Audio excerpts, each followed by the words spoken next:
ऐसे स्वरूप क्यों है जगन्नाथ जी का। और जगन्नाथ जी लकड़ी के ही क्यों होते हैं, जबकि सनातन धर्म में तो प्रतिमा शिला की होती है, पत्थर की, पर जगन्नाथ जी लकड़ी के हैं। और वो लकड़ी भी नीम की लकड़ी होती है।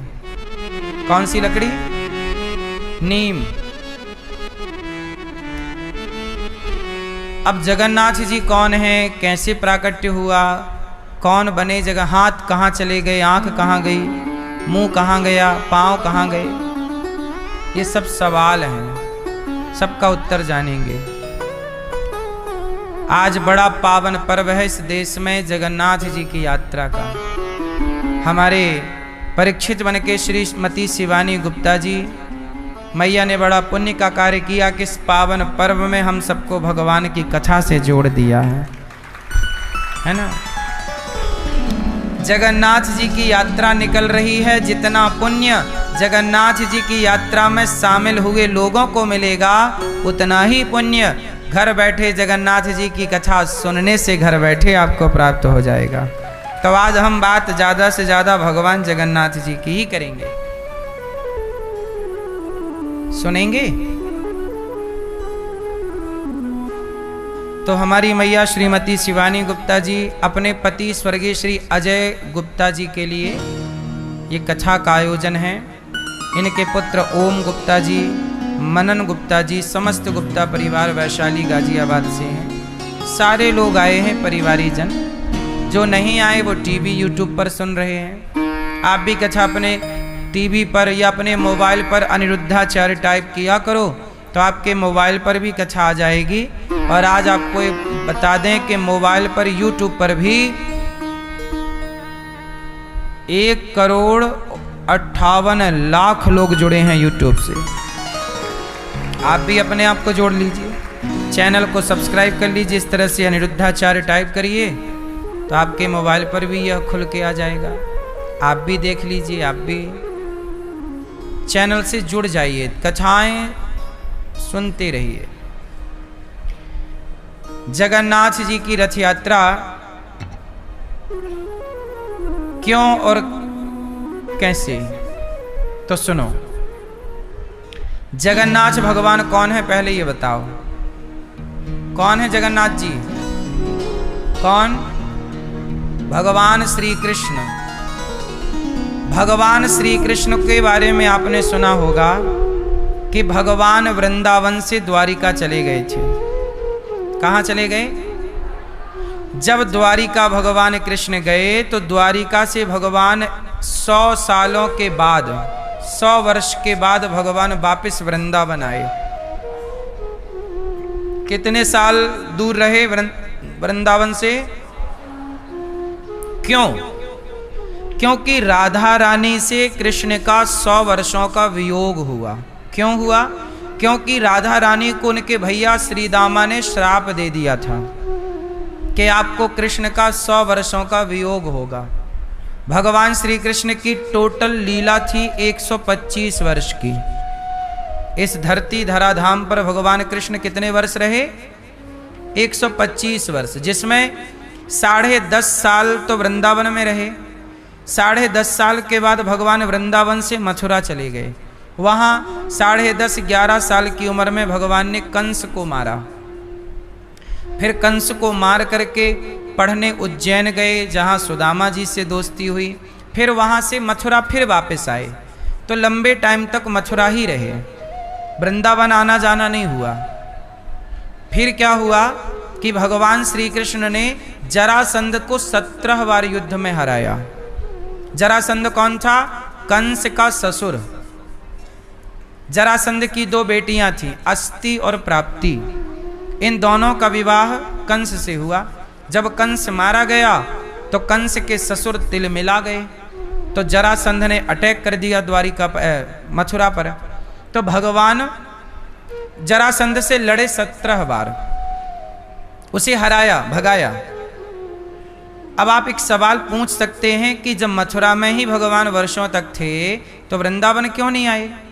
इसलिए नहीं आए क्योंकि यदि जरासंध को पता चल जाता कि गोपियां कृष्ण से बहुत प्यार करती हैं, तो वह जरासंध कृष्ण पर अटैक ना करता, वह यशोदा पर, नंद बाबा पर, गोपियों पर अटैक करता। इसलिए भगवान ने अपनी पहचान छिपाई, जो कि एक युद्ध नीति के तहत करना पड़ता, यह एक नीति है। तो भगवान का यहां आना जाना नहीं हुआ। इसके बाद क्या हुआ, जरासंध को भगवान ने 17 बार हराया। 18वीं बार जरासंध ने क्या किया कि बहुत सारे ब्राह्मणों को इकट्ठा किया और जेल में बंद किया, और सारे ब्राह्मणों को बोला कि अब की बार यदि मैं हारा तो तुम सारे ब्राह्मणों का सिर काट दूंगा। अब सारे ब्राह्मण घबराए कि प्रभु आप इस बार कृपा करो, यदि आप इसे मार देते हो तो इसकी सेना हमें मार देगी जेल में, इसलिए प्रभु ऐसा करो कि इस बार आप हार जाओ। तो भक्तों की रक्षा के लिए भगवान जरासंध से 18वीं बार युद्ध में हारने का नाटक कर रहे हैं। 17 बार जीते, अब ब्राह्मण यदि जीत जाते तो जरासंध को मार देते, और मार देते ये सूचना मिलते ही वहां ब्राह्मणों का कत्लेआम हो जाता। तो उन ब्राह्मणों की रक्षा के लिए भगवान ने क्या किया, युद्ध से भाग गए। इसलिए नाम पड़ा रणछोड़ भगवान। क्या नाम पड़ा, रण छोड़ के भागे। फिर उसी जरासंध को भीम भैया ने मारा था बाद में, बीच से चीर दिया था, और एक भाग इस तरफ एक भाग इस तरफ ऐसे, तो मर गया। तो भगवान चले गए द्वारिका। द्वारिका में भगवान के हुए विवाह। कितने विवाह हुए द्वारिका में, 16,108 इतने विवाह हुए। जब विवाह हो गया, बच्चे बड़े बड़े हो गए, तो 100 साल हो गए पूरे। तो 100 साल बाद भगवान कृष्ण ने प्लान बनाया कि चलो कुरुक्षेत्र चलते हैं। चंद्र ग्रहण आया। कौन सा ग्रहण आया, चंद्र ग्रहण या सूर्य ग्रहण आया। तो भगवान स्नान करने, जैसे ग्रहण में लोग नहीं तीर्थों में स्नान करने, तो उस समय भगवान बोले कि चलो अपन कुरुक्षेत्र चलते हैं। तो कुरुक्षेत्र में ग्रहण का स्नान होता है, आज भी होता है। तो भगवान आए वहां पर, और जब भगवान आए तो वहां कुरुक्षेत्र से लौटते समय भगवान श्री कृष्ण आए वृंदावन। कहाँ आए, वृंदावन। और जब वृंदावन आए तो वृंदावन में भगवान कृष्ण की भेंट हो गई राधा रानी से। राधा रानी ने कहा आओ द्वारिकाधीश। भगवान श्री कृष्ण बोले राधा, राधे तुम तो ऐसे ना कहो। तब राधा रानी ने कहा तो हम क्या कहें, आपको हमारी याद नहीं आई? इतने दिन आप दूर रहे, जब तक आप वृंदावन में थे तो बांसुरी बजाते थे, वृंदावन से बाहर गए तो सुदर्शन चक्र चलाने लग गए। याद रखना कन्हैया, आप भले वृंदावन में 10.5 साल रहे, और भले आप द्वारिका में सैकड़ों साल रहे, लेकिन आपके वो सैकड़ों साल लोग याद ना रखेंगे। वृंदावन में बिताए वो 10.5 वर्ष ही दुनिया याद रखेगी। इसलिए आज भी कृष्ण की सारी लीलाओं में वृंदावन ब्रजमंडल की ही कथा है, जबकि यहाँ 10.5 साल रहे और 100 साल के लगभग द्वारिका में थे। तो 100 साल में क्या किया वो बातें किसी को पता नहीं है। वहाँ तो मोटा मोटा विवाह किए, दुष्टों को मारा, बस यही है। सुदामा से मिले, बस ये कथा प्रचलित है द्वारिका की। बाकी सारी कथाएं वृंदावन ब्रजमंडल की ही प्रसिद्ध हैं। राधा रानी ने कहा कि आपको द्वारिकाधीश के नाम से नहीं, वृंदावन बिहारी लाल के नाम से ही जाना जाएगा।